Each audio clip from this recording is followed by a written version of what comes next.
ఇట్లా చాలా పథకాలు ఇవన్నీ కూడా అమలు చేస్తున్నది, ఇవి పేదలకు చేరుస్తున్నది మీరే మా సారథులు, మా వారధులు. మీ సమస్యల్ని పరిష్కరించకుండా మా ప్రభుత్వం ఉండదు. మీరు ఏ కార్యక్రమం పెట్టుకున్నా నేను మీ దగ్గరికి ప్రత్యక్షంగా ఎందుకు వస్తున్నా అంటే, కొన్ని నేను చేయగలగవచ్చు, కొన్ని చేయలేకపోవచ్చు, కానీ మిమ్మల్ని కలవడం ద్వారా మీకు ఒక విశ్వాసం ఉంటుంది. మీరు ఇంతకుముందు మా సోదరుడనో మా అన్నానో మీ కుటుంబ సభ్యుడిగా నన్ను గౌరవిస్తున్నారంటే నా మీద ఎంత విశ్వాసం ఉంటే, మీరు అన్న అంటే కుటుంబంలో అన్ని బాధ్యతలు నెరవేర్చేవాడు. యుక్త వయసులో సంసారాన్ని నడపాల్సిన తండ్రిని కోల్పోతే కుటుంబాన్ని నడిపేది కుటుంబంలో పెద్దన్నని. ఈరోజు మన ప్రభుత్వానికి పెద్ద దిక్కు ఉండాల్సిన ఆయన ఈ ప్రభుత్వానికి పెద్ద దిక్కు లేనంత పరిస్థితి కల్పించేసి హాయిగా పోయి హ్యాపీగా ఫామ్ హౌస్లో ఉన్నాడు. ఇక సోదరుడిగా నేను మీ దగ్గరకు వచ్చిన ఈ సమస్యల్ని, ఈ అప్పులను, వీటన్నిటిని కూడా బాధ్యతాయుతంగా నెరవేర్చడానికి నిరంతరం పనిచేస్తున్నా. శామ్ గారు చెప్పినట్టు ఈ 2 సంవత్సరాల దీంట్లో నేను ఎప్పుడు 2 సంవత్సరాలు పూర్తి చేసుకున్నాం. మన డిసెంబర్లో ఒక్కరోజు కూడా సెలవు తీసుకోలే. సెలవు తీసుకుందామని ముందు రోజు అనుకుంటా, మళ్ళీ ఏదో ఒకటి వచ్చేసి ఇక మళ్ళీ పిలువండి మళ్ళీ పోదాం పదా అని మళ్ళీ చెప్పులు తోడుకొని మళ్ళీ బయటకు వెళ్ళాల్సిన పరిస్థితి. నేను చిన్నగా ఉన్నప్పుడు సినిమా చూసిన జయప్రద గారిది, అంతులేని కథ అనుకుంటా.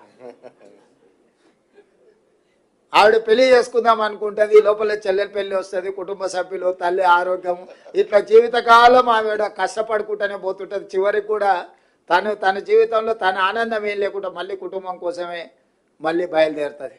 అట్లనే ఈరోజు ముఖ్యమంత్రి పదవి వస్తే చాలా సంతోషంగా ఉండొచ్చామని కాకముందు అనుకున్నా. ఇప్పుడు ఇంకా బాధ్యత పెరిగింది, నాకు బరువు పెరిగింది. అంతకుముందు పార్టీ అధ్యక్షుడిగా 12 గంటలు పనిచేస్తే సరిపోయేది, ఇప్పుడు 18 గంటలు పనిచేసినా కూడా సరిపోవడం లేదు. ఇది సంతృప్తినిచ్చే బాధ్యత. ఇది నేను బరువుగా చూడట్లేదు, బాధ్యతగా చూస్తున్నా. అందుకే మీ సమస్యలను పరిష్కరించి, వాస్తవం మీరు ఆలోచన చేయండి. మీరు ఒకవేళ నన్ను ఇష్టపడే వాళ్ళు ఉండొచ్చు, ఇష్టపడని వాళ్ళు ఉండొచ్చు, నా పట్ల కోపంగా ఉండే వాళ్ళు కూడా ఉండొచ్చు. అందరు 100% నన్ను ఒప్పుకోవడానికి నేనేం స్వామీజీని కాదు, రిషిని కాదు. నేను ఒక సగటు ప్రజాప్రతినిధిని. లైక్లు డిస్లైక్లు మీకు ఉండొచ్చు. గతంలో మీ జీతభత్యాలు ఎప్పుడు మీ ఖాతాలో పడేది, మీ సోదరుడు ముఖ్యమంత్రి అయినాక ఏ తారీఖు నాడు మీ జీతాలు వస్తున్నాయో ఒక్కసారి మీరు అంచనా వేసుకోండి. ఆ రోజు మీరే, ఈ రోజు మీరే ఈ ప్రభుత్వాన్ని నడుపుతున్నది. కానీ ఆ రోజు మీ జీతాలు ఎన్నడు వచ్చేది, ఈ రోజు జీతాలు ఎప్పుడు వస్తున్నాయి, ఈ 24 నెలల్లో ఎప్పుడైనా మీ జీతాలు ఆగినాయా, లేకపోతే ఇన్స్టాల్మెంట్లలో ఎప్పుడైనా పే చేసినా మీరు చూడండి.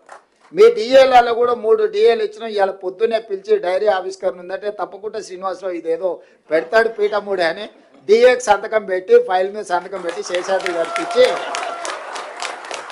కనీసం పోతే ఏదన్నా సంతోషకరమైన వార్త ఒక్కటనే చెప్పాలి కదా నేను వాళ్ళకు అని పొద్దున్నే సిఎస్ గారిని, సీఎం పేషెంట్ అధికారులను పిలిచి మాట్లాడి మీ డిఏకు సంతకం పెట్టి వచ్చిన. మీకు డైరీ ఆవిష్కరణే అనుకోవచ్చు మీరు, కానీ నాకు ఏదో ఒక్కటైనా కనీసం మీ దగ్గరకు వచ్చేటప్పుడు, ఇప్పుడు మనం కుటుంబ సభ్యులు పట్నం పోయో లేకపోతే విదేశాలు పోయో వాపసు వచ్చేటప్పుడు మనం ఎంత శ్రీమంతులు అయినా మాకేమైనా తెచ్చిండా లేదా అని చూస్తుంటాం, అవునా? మీరు కూడా ఎప్పుడైనా క్యాంప్ పని మీద పోతే మీ పిల్లలు ఇంట్లో ఉంటే, మీ పిల్లలు చిన్నోళ్ళు ఉన్నా లేకపోతే మీ మనవరాళ్ళు చిన్నోళ్ళు ఉంటే వాళ్ళకి ఏమైనా ఉండని, మీరు చివరికి చాక్లెట్ అన్నది తెచ్చిందా లేదా అని వాళ్ళు చూస్తారు, అవునా? అట్లనే మీ జీతభత్యాలు ఎన్నైనా రాని, మా అన్న వస్తున్నాడు, మా ముఖ్యమంత్రి వస్తున్నాడు అంటే ఏమన్నా ఒకటి తెస్తాడు కదా అని మీరు అనుకుంటారు కదా. అందుకే మీ డిఏకి ఇప్పుడే సంతకం పెట్టి ఇక్కడికి వచ్చిన. మీ ఆరోగ్య భద్రతకు సంబంధించి కూడా పూర్తి స్థాయిలో చర్చ చేస్తున్నాం. మీ ప్రమాద బీమా ప్రతి ప్రభుత్వ ఉద్యోగికి 1,02,00,000 రూపాయలు, అంటే దాదాపు 1 కోటి రూపాయలు మీకు ప్రమాద బీమా కవర్ చేయడానికి ఈరోజు ఆల్రెడీ సింగరేణి ఏ కార్మికుడికి అనుకోని ప్రమాదం జరగొద్దు అనేదే నా ఆకాంక్ష. కానీ అనుకోని సంఘటన ఏదైనా జరిగి, ప్రమాదం జరిగి ప్రాణాలు కోల్పోతే ఆ కుటుంబం శాశ్వతంగా పెద్ద దిక్కును కోల్పోయినట్టే. అందుకే సింగరేణిలో 1 కోటి రూపాయలు, ఎవరు చనిపోయినా 1 కోటి రూపాయలు ఇచ్చే స్కీమ్ తీసుకొచ్చిన. ఈరోజు ప్రభుత్వానికి పనిచేసే ప్రతి ఉద్యోగికి 1 కోటి రూపాయలు ప్రమాద బీమా వచ్చే విధంగా మా ఆర్థిక మంత్రి గారు చెప్పిన, తొందరలోనే అధికారికంగా మీకు ఆ వార్త కూడా నేను అందించడం జరుగుద్ది. అదేవిధంగా చాలా ఇష్యూస్ మీరు నా దృష్టికి తీసుకొచ్చిండ్రు, నిరంతరం మీతో చర్చలు చేస్తూనే ఉన్నాం. గతంలో నెలకు 200 కూడా ఇచ్చేది కాదు, 100-150 ఇస్తే కూడా చాలా ఎక్కువ ఉండే మీ బెనిఫిట్స్. వాటిని మీతో చర్చలు చేసి అటు ఇటు ఇటు అటు అన్నిటిని తగ్గించుకుంటా దాన్ని పొదుపు సంఘం సభ్యుడిలాగా మారి మీకు దాదాపుగా 750 కోట్లు 700 800 మొన్న కొంత ఎక్కువ కూడా ఇచ్చినాం. ఏ మాత్రం నాకు వెసులుబాటు దొరికినా మీ రిటైర్మెంట్ బెనిఫిట్స్ మీ హక్కు, ఇది ఎవరి దయాదాక్షిణ్యం కాదు, నాకు తెలుసు. మీ బెనిఫిట్స్ అనేటివి మీరు కష్టపడి జమ చేసుకుని ప్రభుత్వం మీద విశ్వాసం నమ్మకం ఉండి మీరు జమ చేసుకున్నాయి. కాపలాదారుగా ఉండాల్సిన వాడు అవి లేవు అని అనడం సమంజసం కాదు. కాకపోతే నాకు 11-12 వేలు పేరుకపోవడం, ఇప్పుడు ఎవ్రీ మంత్ మీ రిటైర్మెంట్ బెనిఫిట్స్ దాదాపుగా 600-700 కోట్లు 1000 కోట్ల రూపాయలు ప్రతి నెల మీరు రిటైర్మెంట్ ఏజ్ పెంచడం వల్ల 58 నుంచి 61 పెంచడం వల్ల ఈరోజు ప్రతి నెల దాదాపుగా నాకు తెలిసి 1000 మంది రిటైర్ అవుతున్నారు, చిన్నోళ్ళు కానీ పెద్దోళ్ళు కానీ. ఒక ప్రభుత్వ ఉద్యోగి అటెండర్ నుంచి మీ గ్రూప్ 1 ఆఫీసర్ వరకు ఎవరన్నా రిటైర్ కానీ యావరేజ్గా నాకు ₹1,00,00,000 భారం. మినిమం 50 లక్షలు, ఎవరైనా సీనియర్ ఆఫీసర్ అయితే 1,20 లక్షలు 1,30 లక్షలు రిటైర్మెంట్ బెనిఫిట్స్ ఇవ్వాల్సి వస్తుంది. ఒక ప్రభుత్వ ఉద్యోగి చేరుతున్నప్పుడు జీతభత్యాల భారానికంటే ఒక ప్రభుత్వ ఉద్యోగి పదవీ విరమణ చేస్తున్నాడు అంటే ఆర్థికంగా భారం ఉన్నది. వాటి అన్నిటిని కూడా లెక్క పెట్టుకొని మీ సమస్యలను పరిష్కరించడానికి ఈ 31 మార్చ్ వరకు ఫైనాన్షియల్ ఇయర్లో పెద్ద ఎదుగు పొదుగు లేదు. ఎందుకంటే లెక్కలు ఎవ్రీ మంత్ మీరు కూడా చూస్తున్నారు. వచ్చే ఫైనాన్షియల్ ఇయర్ నుంచి ఇంకా కొంత పెంచి మీ బెనిఫిట్స్ ఇచ్చి మీ సమస్యలు పరిష్కరించి మీరు కూడా పెద్ద మనసు చేసుకోండి. ఇది ఒక బాధ్యత. ఈ బాధ్యతను మనందరం కలిసి నిర్వహిస్తేనే ఇది సక్రమంగా ముందుకు సాగుతుంది. ఎప్పుడైతే మీరు వేరు నేను వేరని మీ మనసులో భావన వస్తుందో ప్రజలకు మనము మెరుగైన సేవలను అందించలేమో, మన మధ్య నమ్మకం విశ్వాసం కోల్పోయినప్పుడు పరిపాలన సక్రమంగా అందించలేము.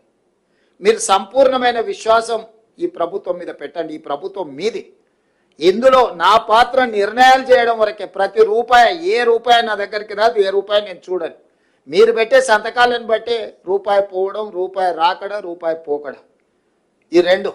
దీంట్లో నేను నా వైపు నుంచి మీకు విజ్ఞప్తి చేసేది ఏంటంటే, కొత్తగా పన్నులు ఏం పెంచుతలేం మనం, కానీ వసూలు చేయాల్సిన పన్నులు చాలా అవకతవకలు జరుగుతున్నాయి. జిఎస్టీలో కానీ, ఎక్సైజ్లో కానీ, లేకపోతే శాండ్లో కానీ, ల్యాండ్లో కానీ, ఇట్లాంటివి అన్ని అవకతవకలు జరుగుతున్నాయి. వాటిని మనం ఒడిసి పట్టుకుంటే చాలు, మన అవసరాలకు సరిపోయేటంత నిధులు ఉన్నాయి. ఇవాళ జిఎస్టీ ఇన్పుట్ సబ్సిడీలు కానీ ఇట్లాంటివి చాలా ఫ్రాడ్ ఉంది. చాలామంది కట్టడం లేదంటే మనం కొన్ని దగ్గరలో మన అధికారులు, మన వ్యవస్థ, మన ప్రభుత్వము వాళ్ళ దగ్గరికి వెళ్ళి మీరు కట్టండి అని కూడా మనం అడగడం లేదు. ఫర్ ఎగ్జాంపుల్ ఒక చిన్న ఎగ్జాంపుల్ చెప్తా. రియల్ ఎస్టేట్లో ఒక ల్యాండ్ లార్డ్ ఉండి ఒక బిల్డర్కు డెవలప్మెంట్కి ఇస్తే ఒక 50 అపార్ట్మెంట్స్ కట్టిండు అనుకోండి, 30 అపార్ట్మెంట్ బిల్డర్కి పోయి 20 అపార్ట్మెంట్ భూమి యజమానికి వస్తే ఆ 30 అపార్ట్మెంట్స్ బిల్డర్ అమ్ముకోవాలి కాబట్టి అసెస్మెంట్ చేసుకుంటుండు. ఈ 20 అపార్ట్మెంట్స్ భూమి యజమానికి వస్తే ఇతను అసెస్మెంటే చేపిస్తలేడు, ఎందుకంటే అతను అమ్ముకోవడం లేదు, రెంట్కి ఇచ్చుకుంటున్నాడు, అట్లే ఉంటుండు. సో దానివల్ల ఇంటి పన్ను అసలు వసూలే లేదు. చాలా సిటీలో పెద్ద పెద్ద అపార్ట్మెంట్స్ వస్తే ల్యాండ్ లార్డ్ వర్సెస్ బిల్డర్ మధ్యలో జరిగిన దాంట్లో మన వాళ్ళు అసెస్మెంట్ వాళ్ళు కట్టమంటే కూడా మన వ్యవస్థలు ఎవరు అసెస్మెంట్ కూడా చేసుకోవట్లేదు. ప్లస్ 5,000 స్క్వేర్ ఫీట్కు పర్మిషన్ తీసుకొని 10,000 కట్టుకుంటారు. ఇంటి పన్ను 5,000కే కడుతురు. మనం పన్ను పెంచాల్సిన పని లేదు. అతను ఎంత కట్టుకొని అనుభవిస్తున్నాడో గంత అసెస్మెంట్ చేసి దాని మంద మనం పన్ను వసూలు చేసుకుంటే మన ఆర్థిక పరిస్థితే మారిపోతుంది. అసెస్మెంట్ చేయకుండా పోయిన వాటిని అసెస్మెంట్లకు పట్టుకొచ్చి అసెస్మెంట్లో ఉన్న వాటిని యాక్చువల్గా ఎంత బిల్డింగ్ కట్టిరో దాన్ని మనము పరిధిలోకి పట్టుకొస్తే ఎవరు కొనుక్కున్నా, ఏ వస్తువులు కొనుక్కున్నా బిల్లు చేపించి దాంట్లో జిఎస్టీ వసూలు చేస్తే ఇట్లాంటి చిన్న మన పరిపాలనలో చిన్న కరెక్షన్స్, దీంట్లో పెద్ద భారము లేదు, పెద్ద ఎవరిని మనం అనవసరంగా తప్పించుకుంటున్న వాళ్ళని పట్టుకోవడమే మన పని. మనం కొత్తగా వాళ్ళ మీద ఏం అదనపు భారం మోపడం లేదు. ఇట్లాంటివి మీ వైపు నుంచి నేను సహకారం కోరుకుంటున్నాను. ఇవన్నీ కూడా సంక్షేమ పథకాలు అమలు చేయడానికి, రాష్ట్రాన్ని అభివృద్ధి చేయడానికి, రాష్ట్ర ప్రభుత్వంలో సేవలు అందిస్తున్న ప్రభుత్వ ఉద్యోగస్తులకు, అవుట్సోర్సింగ్ కాంట్రాక్ట్ ఉద్యోగస్తులకు కూడా మనం సరైన జీతభత్యాలు, మీ అందరికీ సరైన జీతభత్యం ఇచ్చినప్పుడే ఎవరైనా ఒక చిన్న డ్రైవర్ అయినా ఫస్ట్ వీక్లో జీతం టైంకి ఇస్తే, ప్రాంప్ట్కి ఇస్తే ఆ టైంకు డ్యూటీకి వస్తాడు, డ్యూటీ చేస్తాడు. మనకు కూడా అథారిటీ ఉంటుంది. 2 రోజులు డుమ్మా కొడితే ఏమో ఎక్కడ తిరిగిపోయినావు అని అడగనికి. మనం అది ఇయ్యలేదు అనుకో, నెల జీతం ఎప్పుడు ఇస్తావో తెలియకపోతే వాడు ఎప్పుడు వచ్చినా గప్పుడే సరే చేయనీలే అని. మిమ్మల్ని కూడా మీ నుంచి పని ఆశించాలంటే మీకు నిజంగా మీ జీతభత్యాలతో పాటు మీ బెనిఫిట్స్ కూడా సరైన సమయంలో ఇవ్వాలి, అందించే విధంగా చూడాలనేది నా ఆకాంక్ష, నా ఆలోచన. తప్పకుండా మీరు ఏవేవైతే విషయాలు నా దృష్టికి తీసుకొచ్చిండ్రో వీటన్నిటిని ఇయ్యాల పెంచిన ఒక్క డిఏతోని నాకు ప్రతి నెల 227 కోట్ల రూపాయల అదనపు భారం పడుతుంది. ఈ రోజు నుంచి మీకు ఈరోజు పెంచిన అని చెప్పిన డిఏకి ప్రతి నెల నా మీద ఆర్థిక భారం 227 కోట్ల